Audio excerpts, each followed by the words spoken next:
DJ Ash Noble here. Welcome back to another stream. There is a real slight bit of. I'm gonna leave the camera here because I don't think it will affect you too bad. If it does affect a little bit, then I do apologise. Like I will just see if there's a way I can yeah, that actually just makes it worse, doesn't it? Is that? Oh. Now we've dropped the camera. It is actually quite bad. It's not too bad when I like if I sit there, it's like my head sort of blocks it. Do you know what? Let me see if I can put it here instead.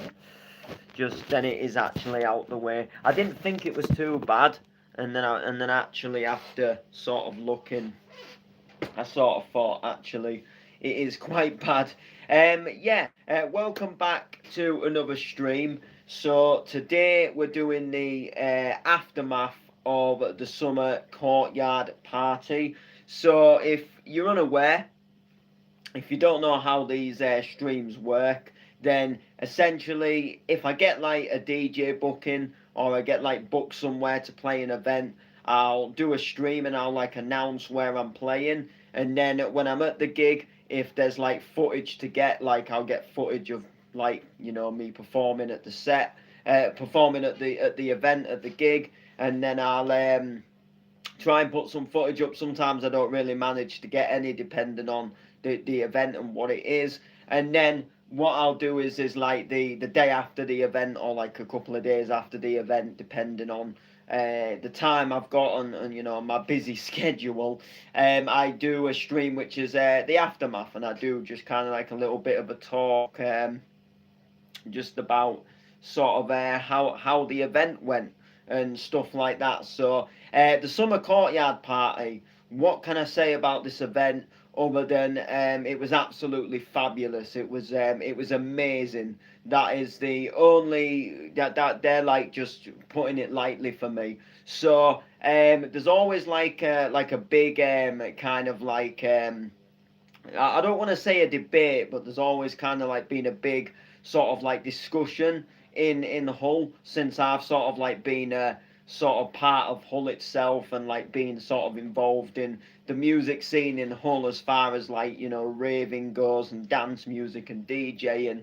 And a lot of people say like it's really hard to get people to come out and like bounce events and things. They apparently they won't work in Hull, and people don't come out, and putting something on is like a really hard thing to do. And I've always kind of like begged to differ, because I think in a lot of sense, I think I think you can put something on anywhere if it's done, if it's put on right, and it's done right, and it's promoted right, and everything is kind of like worked properly. Like I know, like if you put a little event on somewhere, and there's nothing really much to it, then yeah, you are going to struggle to get people to come out. And if the promotion's sort of like not really there on the event, and there isn't really much for people to see that something's happening,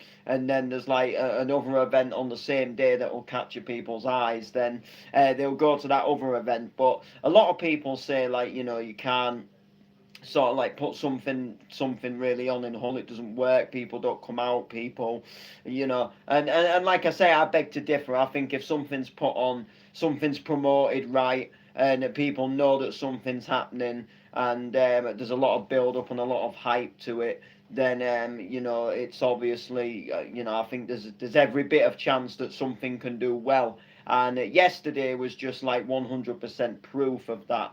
So another thing that goes on in Hull as well is a lot of people don't like it when other people put an event on. So for some reason in Hull, there's like this big thing, and I even have it like through work as well, where like sometimes other organisations aren't always keen on what you're doing, and there's this big thing where like if you do something, like you're the person that does it, and if someone else does it in the city, like they're copying you. So if you put like a rave event on in Hull, and then someone else puts a rave event on, it's instantly a competition. It's instantly an argument. It's an instant bit of beef. It's an instant bit of a fallout for some reason. And and like putting a rave event on, like, I'm not like anyone, like, it's a free country. Anyone's free, to put something on. If someone wants to hire a venue and start something, they want to hire a venue and start something at the end of the day. And I don't know why it's always been like this, but a lot of people don't like that sort of thing, and then because they don't like that sort of thing, they want this event not to do well, because they want to show, like, oh, they're the ones that put something on, and like and they say it won't work, and they want to be proven, like, yeah, it doesn't work, look, it was dead. But like I say, with yesterday, that wasn't the case, and the event was just absolutely fantastic. Now, yes, it did have its errors. It did have a few little faults. Just I say faults, just probably things that maybe could have been done a little bit better. But other than that, it was just an absolutely fantastic day from the start to the finish. So the courtyard party started at 3 in the afternoon, and it went on until 12 midnight. And then they kept the actual venue open, and they booed everybody inside, or people who wanted to go inside could go inside. And there was just some DJs spinning some house music for people that maybe necessarily didn't want to go home yet, because a lot of people are quite used to them events, where it'll finish at like 3, 4 a.m. in the morning, sometimes 6. So sort of thinking, oh, it's only midnight and it's time to go home already, can kind of be a little bit of a bummer. So they sort of booed everybody in, that wanted to, and said, look, you can go inside and some more music's going to happen, and stuff like that. So that was quite a nice thing.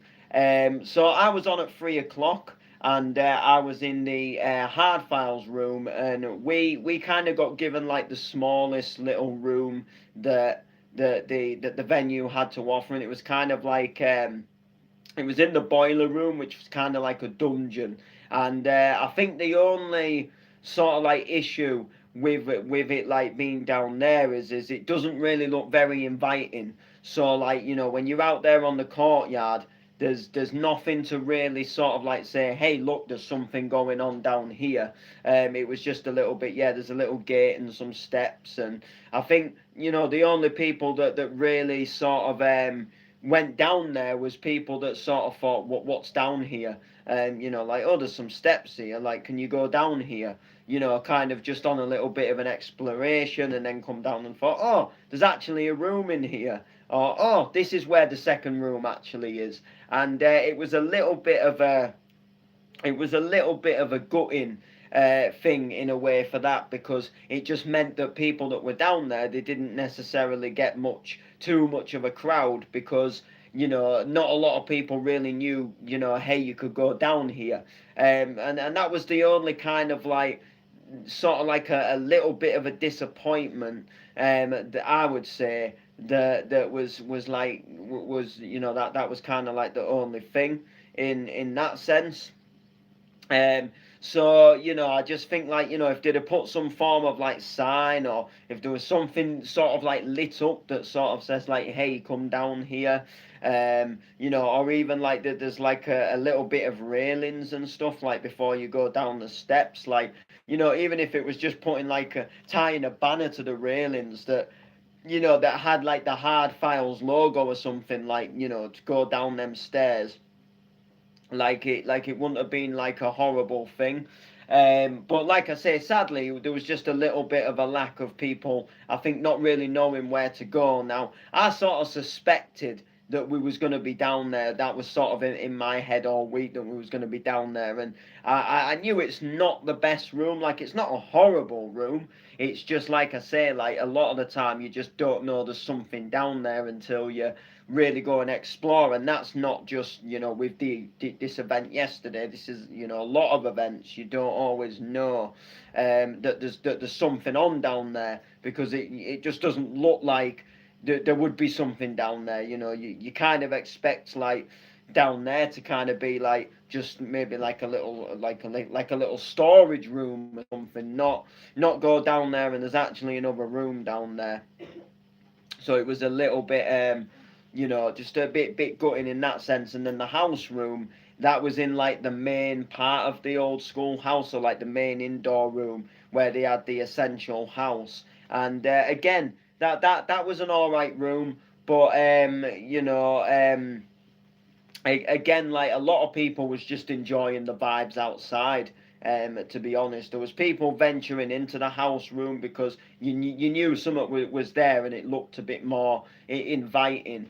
But the outside room is where people was, the main stage was just obviously where people was feeling it. I mean, there's something special about the courtyard, and you've got the outdoor bar, you've got the seating outside, you've got the dance floor area, you've got the stage. There's even toilets outside. It's not even like you have to venture inside to go to the toilet, because there is toilets in the main building as well. But the courtyard kind of has it all. It has the bar, it has the toilets, it has the seats. So in that sense, like, what is, if the weather's nice, like, what's the need, to venture inside, and you've got the good music out here.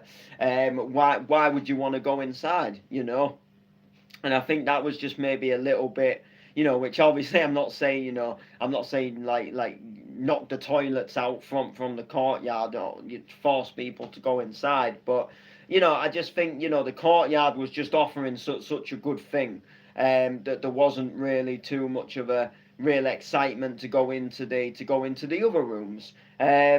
So I think going forward, like obviously I'm not planning this, but just going forward with the event, I just suppose it's like, how would you make them other rooms a little bit more sort of inviting, make people want to like venture out to them, because everything was just going off in the main room in that sense. So like I say, so I was on at 3 o'clock and I played like an old school sort of awesome records sort of stroke, like a hard house set. So it was like hard house, hard dance from the old days of Andy Whitby before he sort of took over Bounce Heaven and started mixing all this like bounce and big festival bangers.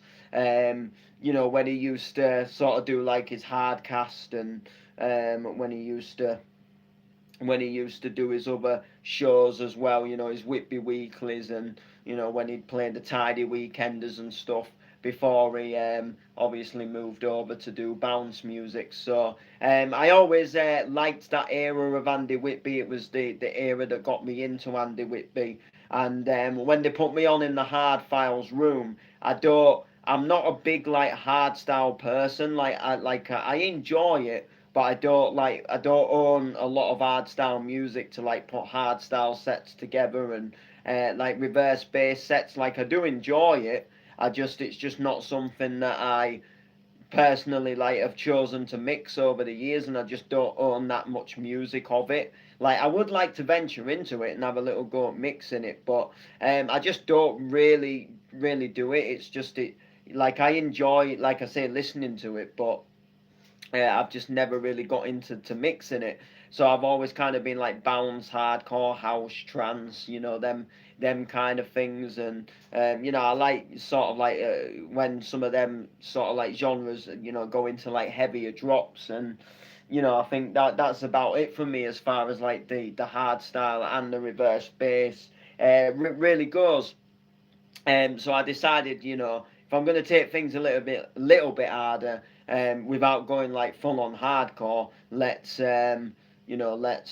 just go with kind of like a twisted sort of hard dance set. And it was a really enjoyable set. I enjoyed it. Like I said, the people ventured into the room, but there was never really any consistency of people like staying in there. It was people venturing down, like, oh, I wonder what's down here, and then, oh, there's another room, and then they'll have a little listen for a couple of minutes, and then they'll go again, in that kind of thing. And I'm just there jamming away, having a good time. A friend of mine from school, he actually came on the bus, and he came to witness the set. and that was enjoyable. And then he stayed for the whole event, which was really nice, and we had a good time. So he sort of witnessed the set, and he got some videos, he got some pictures. Lehman was booked doing his photography, so he came down and got some snapshots of me as well behind the decks, which I can't wait to see, because I do actually need some new photographs of me behind the decks, some updated ones. I think the last one I've got, it was one at Stormfest, but I actually took a screenshot from one of the videos of me playing to get that picture. So it wasn't an actual proper picture, and the quality is not the best. And the one before that dates back to about December last year, when I played Reflection at Fusion, and Lehman did photography there as well, and he got some really good shots of me. And that was like the last time I really got like proper shots taken of me until yesterday, because me and the Lehman, we've kind of gone on this like sort of like the same journey but separate. So we're kind of like, he's booked at one event and I'm booked at a totally different event. So he's not, sometimes like I'm gigging, but he's not there doing the pictures, and for whatever reason, like the events don't get like another photographer. They don't, even though there's like a good event going on, like they just don't seem to get like a photographer. Like when I did the Bounce to Infinity in Stoke-on-Trent, Lehman was booked at Dioxide in Doncaster, so he couldn't come to the Stoke-on-Trent one, and for whatever reason they didn't book another photographer. And I just thought, it really, having a photographer there just really helps like with promoting an event. And just having some pictures to look back on as well is amazing. And that's one thing that the Layman always does a really good job of, is like capturing not just pictures, but like capturing memories and like what the event was like. So it's always a bit of a shame, like if people can't get him because he's already booked somewhere else, like that they don't, like, at least try and get somebody else. So sometimes like there's a really good event, but there was no photographer, so it kind of lacks in like, putting like pictures up and stuff. And some events they get videographers, and after movies get made and stuff. And it's just one of them, innit? Some events you just sometimes don't even know it's happened, because he's been that quiet. But yeah, so I got some really nice shots, and then after my set I was just staying and chilling at the event for the majority of the day. And like I say, all I can say is it was just absolutely amazing. The whole vibe from the start of the event to the finish of the event was just absolutely phenomenal. And I saw some people there that I didn't expect I was going to see. And I saw a lot of people like from out of Hull that had ventured into Hull, which is like a really good thing as well, because it helps sort of like growing the rave scene in Hull and getting more people to venture to Hull and stuff like that. So it's just absolutely amazing to see all of that. And at the courtyard, it just kept filling, and filling. And then by the time Andy Whitby was on, even just before Andy Whitby was on, when Kirby played his set, the courtyard was just absolutely rammed. The courtyard was just absolutely full of people just raving and dancing, and then people were sat down, people was queuing at the bar. And it was just really, really good to see that we had like a hard dance stroke, a bounce event in Hull, and it was doing so well, because it's what we've needed. People have just, like I say in the past, they've just sat there and said it won't work, but it will work, and if it's promoted right and it's needed.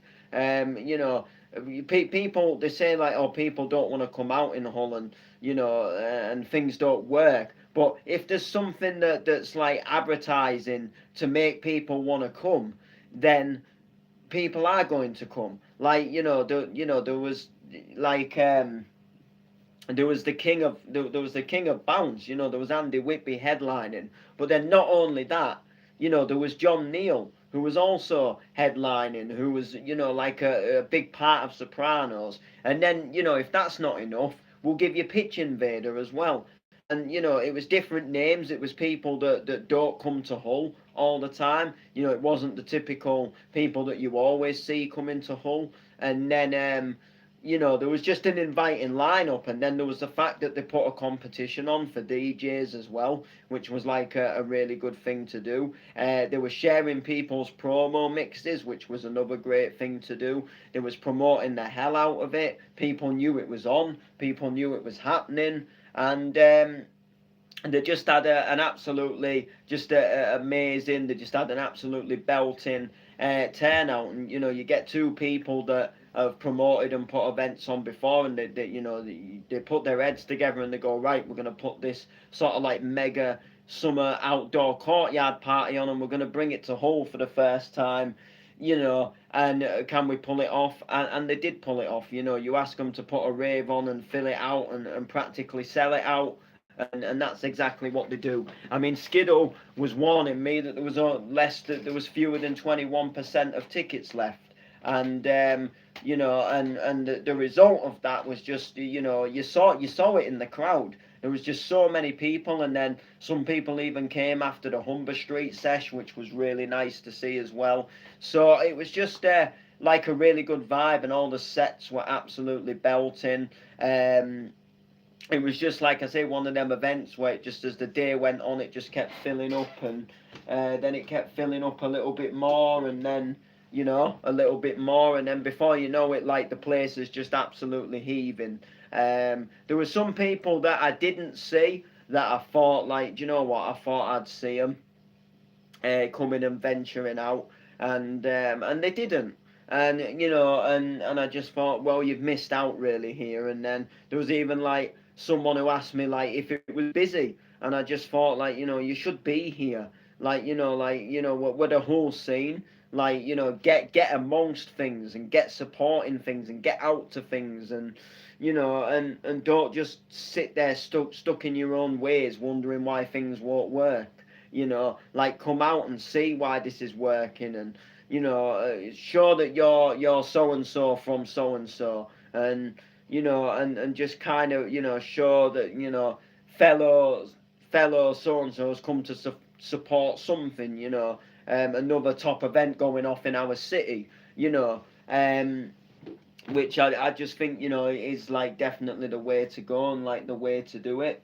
But going back to it all, it was a for me it was one of the best sort of like hard dance sort of like rave events that I have ever been to since coming to Hull. And I've been to a fair few. I mean, I've been to practically every stomping. I've been to one of the Humber Vibes, and I'm playing the next one that's coming up. And I've been to some like D&B events that have done well, and I went to the Experience a couple of weeks back, and I've got to say, like, this was just the best. This just tops them all.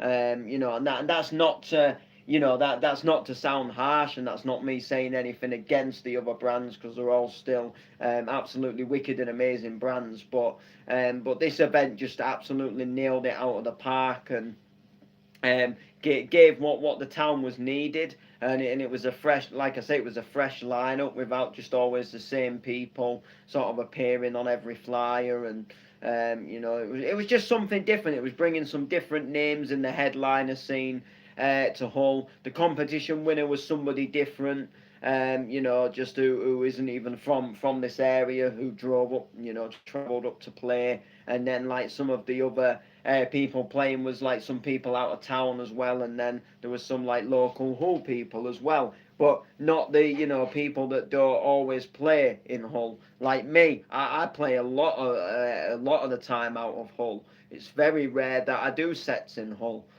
So when I do get the chance to do them, I'm obviously buzzed because I don't have to travel anywhere. 9 times out of 10, I can just walk to the venue and walk home after, which is like a really good thing for me.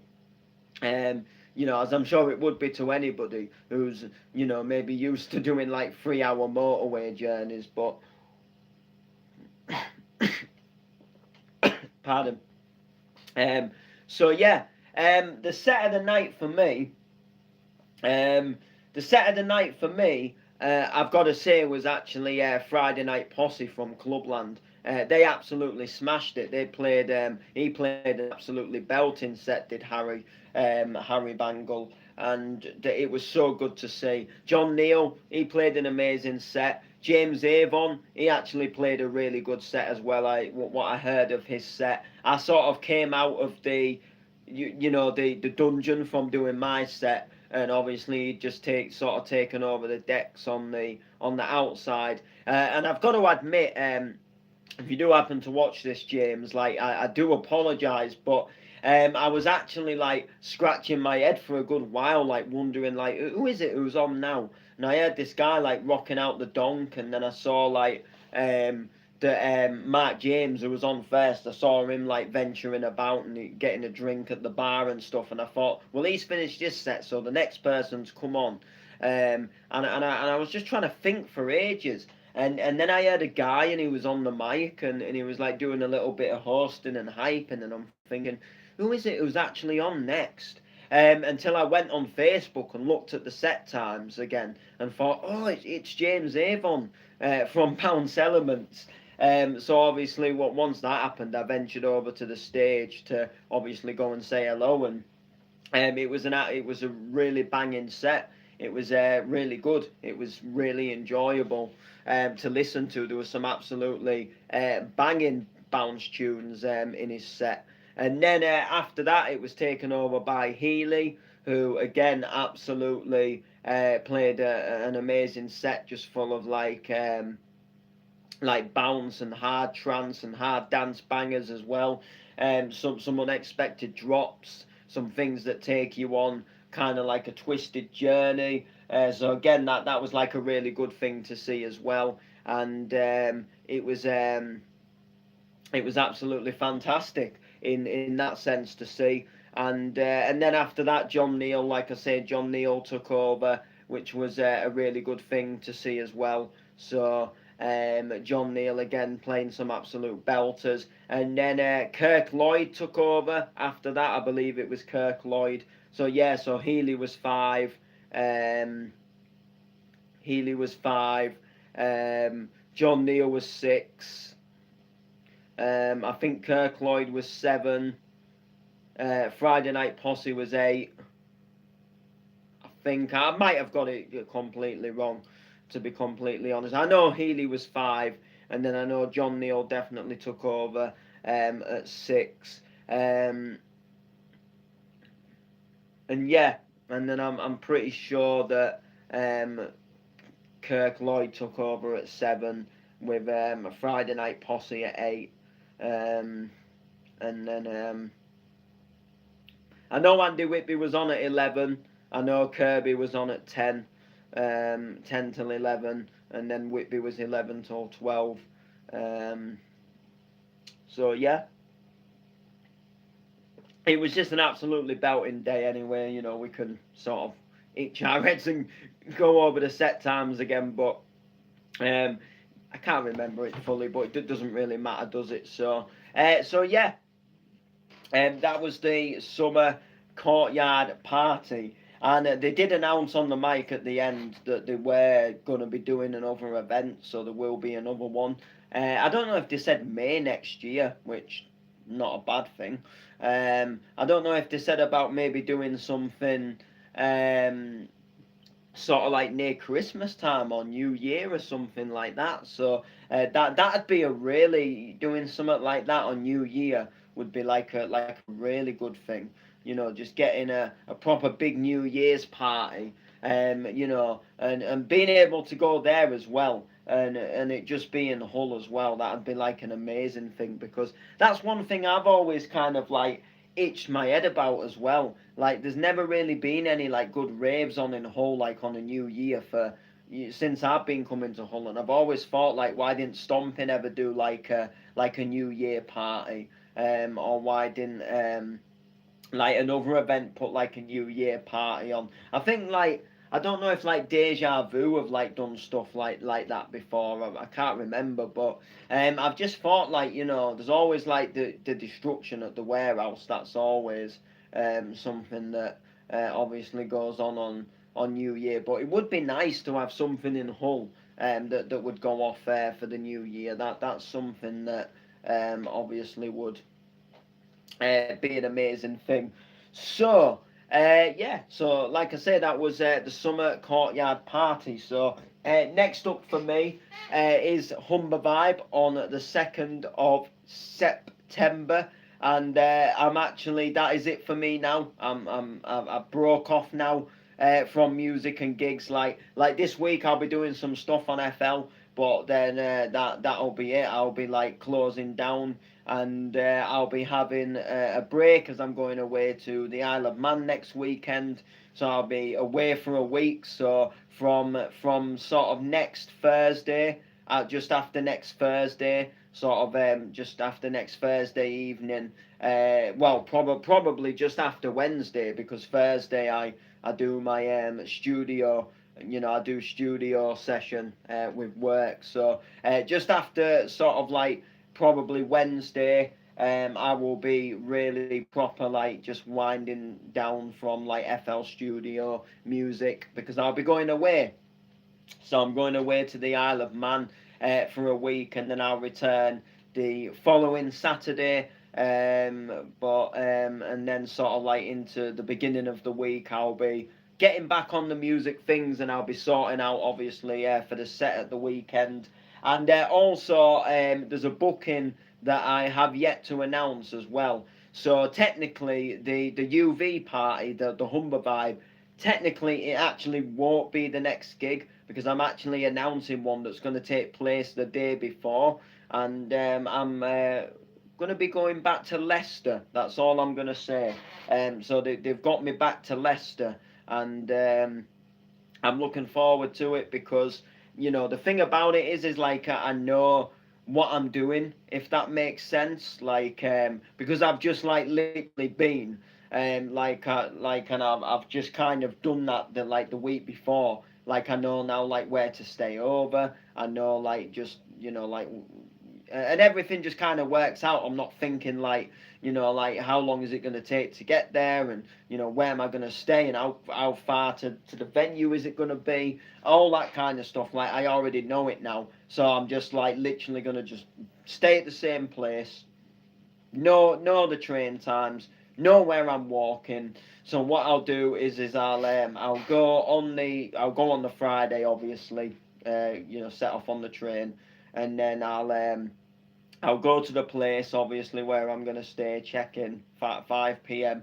blah, blah, blah. What I might do is maybe, because on the Saturday, obviously, I've got the Humber Vibe, so I've got to really make sure that I'm travelling back on the Saturday, so I can get back here, and then I can get myself, because I don't really, because I was thinking about this, like, this was playing over in my mind, like, because obviously, like, what I enjoyed about when I went to Leicester last time is I did a bit of exploring on the Sunday, and sort of like looking around the town and stuff. And I thought, if I do that on the Saturday, like, that's all well and good, but I don't want to kind of like get back to Hull and then kind of like think, well, there isn't really time to come home before I have to go over to the venue in Hull. So I'm thinking like, I'm thinking like if I go a little bit earlier on the Friday, I can have a little bit of the exploring time on the Friday, in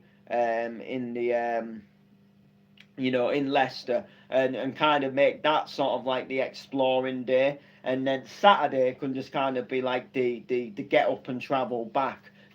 At the most I'll have a bit of dinner, but at the most just get up and travel back essentially, and then come over to the Humber Vibe, for the Humber Vibe gig, and then it gives me a chance just to come home and drop like the overnight bag off, and just sort of like freshen up and get a little bit ready for it, and then go over. And obviously it also depends on like the set times as well. Like the one in Leicester won't matter to me, because I'll be keeping over, so they can put me on last, they can put me on second, first, third, fourth, however it's gonna go. And then obviously like I suppose in a way like the Saturday won't really matter as well. Like if I'm first, second, or third, like I can just make sure I'm back for obviously the time of the event, opening, but I'll just make sure that I'm back in good time anyway. And like I say, maybe go a bit earlier on the Friday, use the Friday as obviously day to explore. So that gig, that is one to announce. So I literally just got asked about it a couple of days ago, and he's just like finalising some details. But he's definitely like booked me. He's just obviously got to finalise some other bookings, and then there'll be like there'll be like a flyer and stuff to share, and there'll be some stuff obviously going on and stuff like that. So I'll have to so what I'll probably do is I'll find out this week sort of like roughly what set does the guy want me to play, because I don't know yet like if I'm gonna play like a bounce set or like a hardcore set. So I'll find out sort of roughly sort of this week, just early on, like what sort of vibe are you wanting me to play, and then I'll just go over a couple of tunes this week, and at least if I know what genre, like it'll just give me a little bit of a bit more like, yeah, I know what to do, and I'm hoping it's bounce, because then it gives me a chance to play some of my sort of like upcoming tracks as well. I'd love to play some of them, and especially my new High Hopes, which if you haven't watched the stream for that, go back and watch it. But I have made some tweaks to the tracks. So I put I did a stream, and I was showing off the remix, and I was showing you the track and everything, and was going over the project, and then yesterday I put a sample clip up of the track and put it onto Facebook, and I had a suggestion from another fellow producer just to add a little bit of reverb and delay to the vocal, because the vocal just sounds a little bit like it cuts off where I've chopped it up. And when he said it to me, it kind of like stuck in my head. And then I was listening to it, and I thought, actually, he's right, it does. So I've been thinking like sort of all yesterday, like just in the back of my mind, like I am gonna add that reverb and delay, just a little bit of delay to the vocal, and just a bit of reverb to it. And I just thought, you know what, like it actually works, it actually sounds all right. And then I was playing around with maybe adding some piano chords in there, and I added them, and they sounded all right in like certain parts of the track, and then in other parts of the track I just thought, actually this just doesn't really work. So I scrapped them in the end, and then I just did a few other little bits and tweaks, and now I'm sort of like feeling a bit happier with it again. So we'll see how we go. But yeah, so that's going to do it for the stream. Make sure to like, make sure to comment, make sure to share. Don't forget my 2 upcoming releases. So we've got the 15th of September, and we've got the 13th of October, which is so the 15th of September is my remix of the Safri duo Played Alive, which is my take on the Real Booty Babies version with their vocal. And then my one on the 13th of October is my remix of Hangover, which is the classic Tire Cruz, which is a classic sort of like chart tune from sort of like round the sort of like 2010, 11, or 9, 08 sort of era. I can't remember exactly when it came out, but it's one of them sort of like old school chart tunes, and I took like my little spin on it. So make sure to like, comment, share, grab them tracks when they come out. Keep an eye out on here for when I come live and make more announcements, and we'll see you soon. Boom.